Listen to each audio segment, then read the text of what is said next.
Assalamualaikum warahmatullahi wabarakatuh. Kami dari kelompok 9 ingin mempresentasikan hasil hasil kami yang berjudul Dinamika Bisnis Jasa dan Pentingnya Pemasaran Jasa.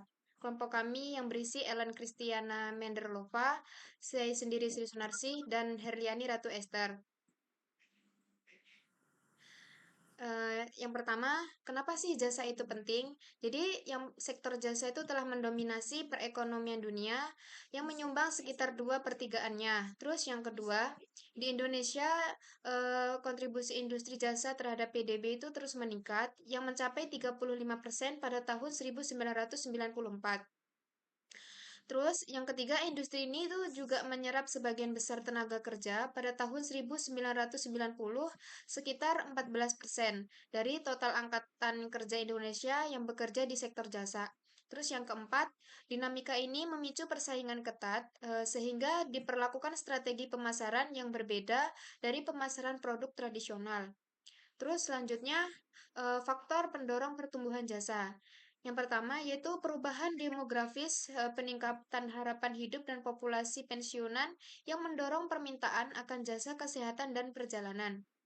Yang kedua, perubahan psikografis masyarakat yang kini lebih menyukai hal-hal instan seperti instan, dinamis, dan berorientasi teknologi yang mendorong pertumbuhan e-bisnis dan layanan yang mudah diakses. Terus yang ketiga, perubahan sosial meningkatnya jumlah wanita yang bekerja memicu permintaan terhadap jasa seperti perawatan kesehatan dan pendidikan. Terus selanjutnya yang keempat, perubahan ekonomi, yaitu adanya spesialisasi ekonomi yang menciptakan ketergantungan pada penyedia jasa yang terspesialisasi, seperti rumah sakit spesialis dan konsultan hukum. Yang kelima, perubahan politik dan hukum. Jadi globalisasi ekonomi membuka peluang baru dan permintaan untuk jasa profesional yang lebih baik. Nah, di sini ada pengertian jasa, di mana jasa sering dipandang sebagai suatu fenomena yang rumit. Kata jasa itu sendiri, yang kata lainnya servis, memiliki banyak arti, mulai dari pelayanan pribadi, personal service, sampai jasa, sampai suatu produk. Beberapa contoh pakar mengidentifikasikan jasa sebagai berikut. Yang pertama, jasa adalah suatu aktivitas atau serangkaian aktivitas yang terjadi dalam interaksi dengan seseorang atau mesin fisik dan yang memberikan kepuasan kepada konsumen, menurut Petinel 1983. Next.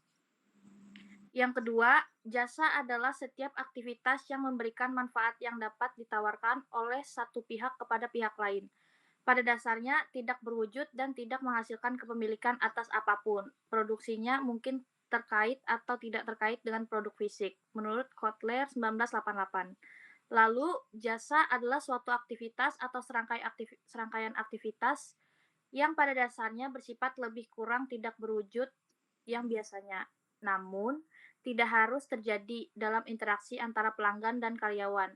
Jasa atau sumber daya fisik atau sistem penyedia jasa yang diberikan kepada solusi untuk masalah pelanggan, menurut Grondros 1990. Nah, di sini ada karakteristik dan klasifikasi jasa. Yang pertama, tidak berwujud, inkability. Jasa itu tidak dapat dilihat, dirasa, atau diraba sebelum dibeli. Nilai utamanya adalah pengalaman atau kepuasan yang didapatkan oleh konsumen. Terus yang kedua, tidak dapat disimpan, unstorability. Jasa tidak bisa disimpan atau diinventaris, di mana seringkali jasa diproduksi dan dikonsumsi pada saat yang bersamaan, inseparability. Yang ketiga ada customisasi atau customization. Jasa seringkali dirancang khusus untuk memenuhi kebutuhan untuk setiap pelanggan, sehingga jarang ada dua jasa yang benar-benar sama. Next. Nah, di sini ada cara pengklasifikasian produk jasa. Yang pertama itu berdasarkan tingkat kontak konsumen, di mana jasa dapat dibedakan ke dalam kelompok sistem kontak tinggi dan sistem kontak rendah. Pada kelompokan sistem kelompok kontak tinggi, konsumen harus menjadi bagian dari sistem untuk menerima jasa. Contohnya, jasa pendidikan, rumah sakit, dan transportasi. Sedangkan pada kelompok sistem kontak rendah, konsumen tidak perlu menjadi bagian dari sistem untuk menerima jasa. Contohnya adalah reparasi mobil dan jasa perbankan. Konsumen tidak harus dalam kontak pada saat mobilnya yang rusak diperbaiki oleh teknisi mobil. Terus yang kedua berdasarkan kesamaan. Di sini memiliki 3 kelompok, yaitu jasa murni, jasa semi manufaktur, dan jasa campuran.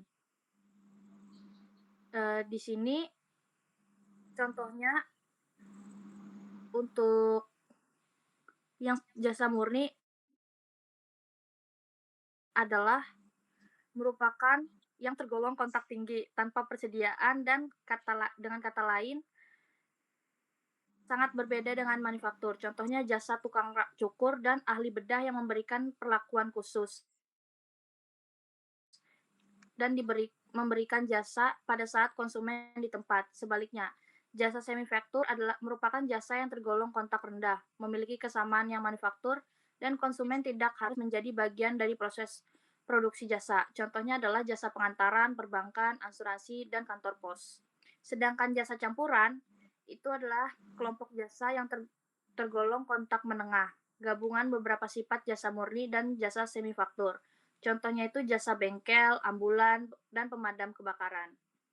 Terus di sini ada yang terakhir, berdasarkan klasifikasi organisasi perdagangan dunia.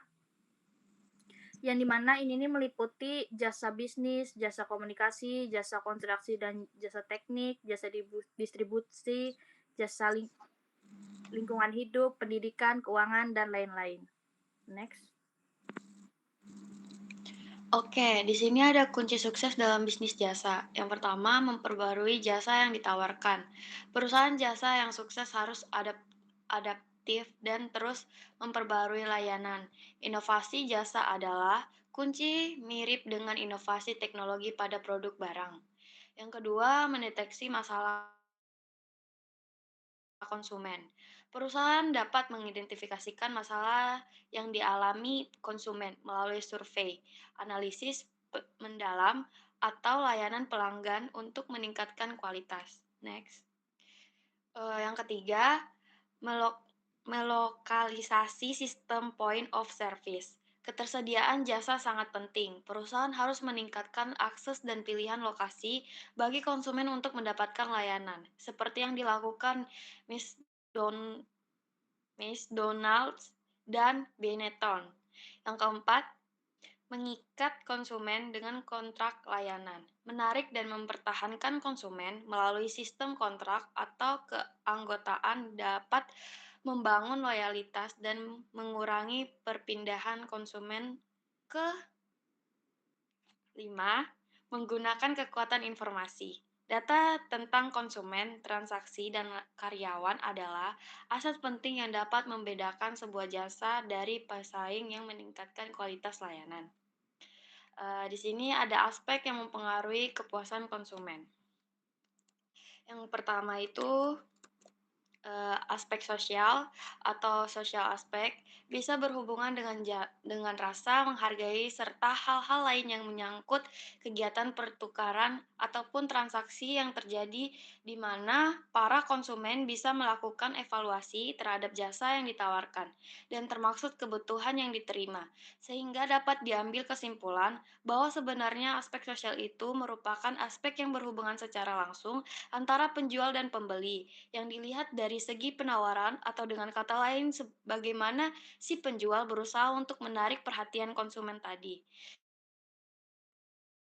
Sedangkan dari sisi konsumen, ada apa yang dirasakan dan dikatakan si penjual, maka secara tidak langsung konsumen akan menilai di sini jasa dapat dilihat dari dua jenis, yaitu jasa kontrak tinggi dan jasa kontrak rendah, di mana keduanya mempunyai perbedaan yang mendasar.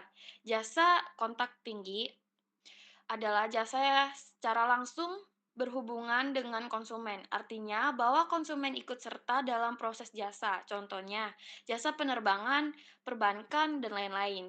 Jasa kontrak rendah adalah jasa yang secara tidak langsung berhubungan dengan konsumen, namun tidak menutupi kemungkinan membuat konsumen ikut serta dalam kegiatan. Salah satu contoh jasa kontrak rendah adalah jasa bengkel. Sekarang ini jasa tidak lagi seperti sesuatu yang aneh, namun telah menjadi salah satu kebutuhan yang mutlak harus ada. Sehingga produk jasa sekarang telah benar-benar merubah yang mengutamakan kualitas serta kinerja seperti layaknya produk barang. Aspek sosial yang lainnya seperti demografis juga mempengaruhi jasa itu sendiri. Dan yang kedua ada aspek fisik.